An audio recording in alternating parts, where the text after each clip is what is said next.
Ang Panginoon, medyo mabigat ang hamon na pinapahayag sa atin ng Panginoon sang-ayon sa Ebanghelyo ni San Lucas, na ibibigin niyo ang inyong mga kaaway, gawa ninyo ng mabuti ang mga napupuot sa inyo, pagpalain ninyo ang mga sumusumpa sa inyo. Kapag sinumpa ka, pagpapalain mo, ginawa ka ng masama, gagawan mo ng mabuti. Kapag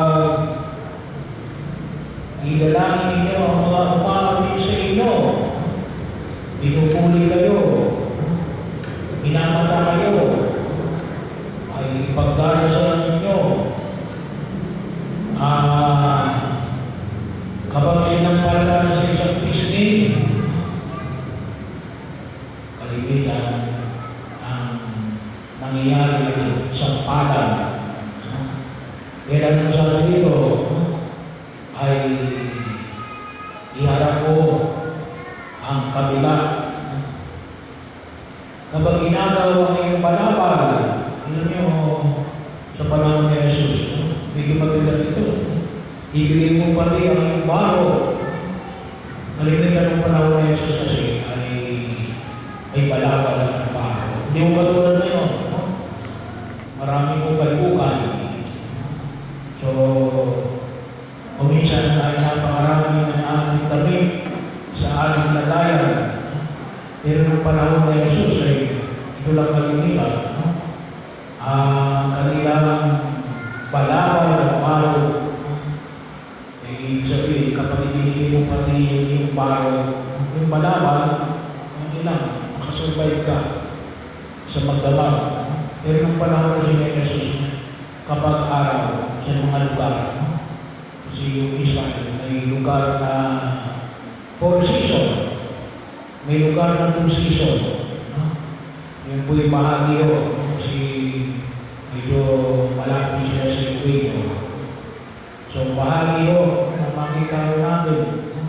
Pag ibinigay mo pati yung balabal mo, kapag matinding lamig, baka mamalay ka sa ginaw. Bahagi yun na may matibigat, ano pa rito? Ibigyan mo ang bawal ng hihingi sa'yo. Kasama na rin yan siguro yung mga nangingigil, no? At huwag mo nang bawiin pa ang mga yun. Kapag dinuha ang iyong ari-arian, ibang kapirasong lupa ay nagpapatayan. Kapag dinuha yung lupa mo, sabi dito, ibigay mo. Ay pa, napakabigat. Tumisan na lang sa kalayan. Naalala ko sa tatang parokya. Nagpatayan, gawa naman ng alin patubig. Gawin ninyo ang sa iba, ang hindi yung gawin nyo sa inyo. Bahagi yun ang kung saan ay paanayan ng pumikapal. Medyo may kapitan, hindi lang medyo. Talagang makakikapitan yung paanayan ng Jesus. Ibigin mo ang iyong kaaway. Bakit? Well, una, makita ko natin na ito ay paanayan pagpapalagi ng Santo Utos ng Diyos. Naalala ko tuloy yung tinatawag na Shema Israel. Hear me, O Israel.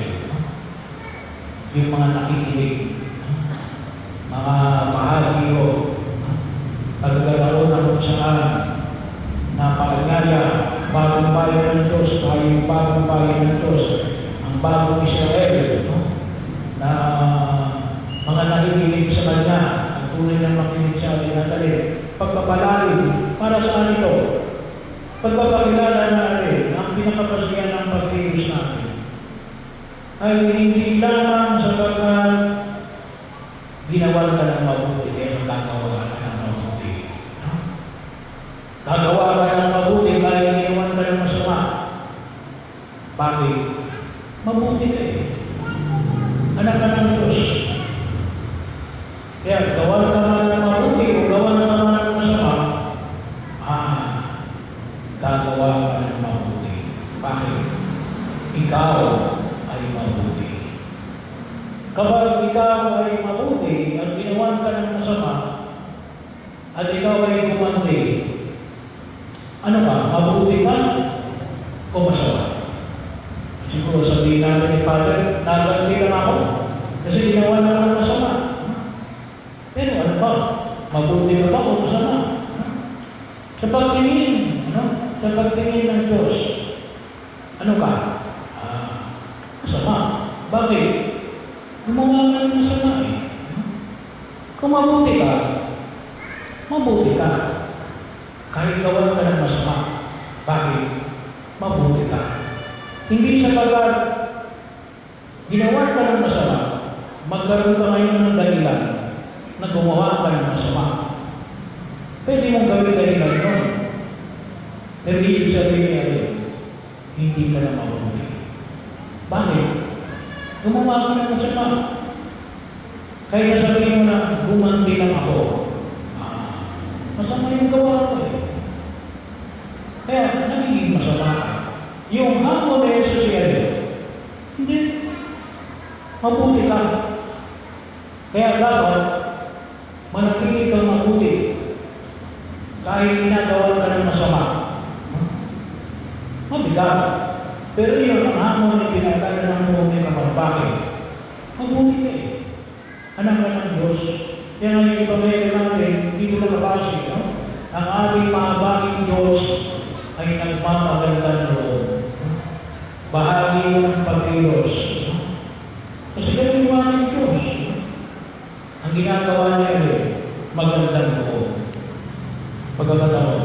At kahit na anong ginagawa sa labas, mabuti pa rin ang loob. Siguro sabihin natin, pangalawang punto ay inilalagay natin yung ating sarili na maabuso yung ating kabutihan. Kasi hinahayaan natin na kapag kinuha yung ating ari-arian, eh baka sabihin natin na pinapayagan natin na tayo ay nakawan. Kapag ikaw ay sinampal at iniharap mo sa kabila, baka sabihin natin na hinahayaan natin na tayo abusuin. Hindi ho yun yung pamantayan. Bakit? Yung pamantayan namin ay nakapasa rin sa katarungan ng Diyos. Ano yung katarungan ng Diyos? Ay kapag gumawa ka ng masama, ay maniwala natin. Kapag gumawa ka ng kasalanan, may kaakibat na kaparusahan. Kung sino dalawang bagay sa ating unang bagay, yung katarungan ng daigdig na ito, yung bahagi o na kung saan ay ating pinamahawakan, kailan, sabi na natin kung minsan, ay ang mga kapag ang katarungan naman ng daigdig na itong kapabasihan natin, kung minsan iba yung katarungan ng mayaman, at iba yung katarungan ng mahirap. Bahagi ito, kung minsan natin, nababayaran ng mga pulis, nababayaran ng mga witness. Kung minsan, makita natin yung witness mo. Later on na din, yung witness mo, witness na ng palaban mo. Pagkakataon kung saan ay makita natin, kasi yan yung pamantayan ng daigdig na ito. Yun yung isang bahagi yun. Pero pag isa, ano yung katarungan? Yung katarungan ng Diyos, yung purgatorio, yung makatala mo sa akin yung purgatorio. Hindi ko nahulugan, yung tao ito, gumawa ng masama, ng umpisan, hindi na siya pupunta sa impyerno. Umpisan eh. Pero hindi nahulugan, pupunta na siya kalan sa langit, hindi.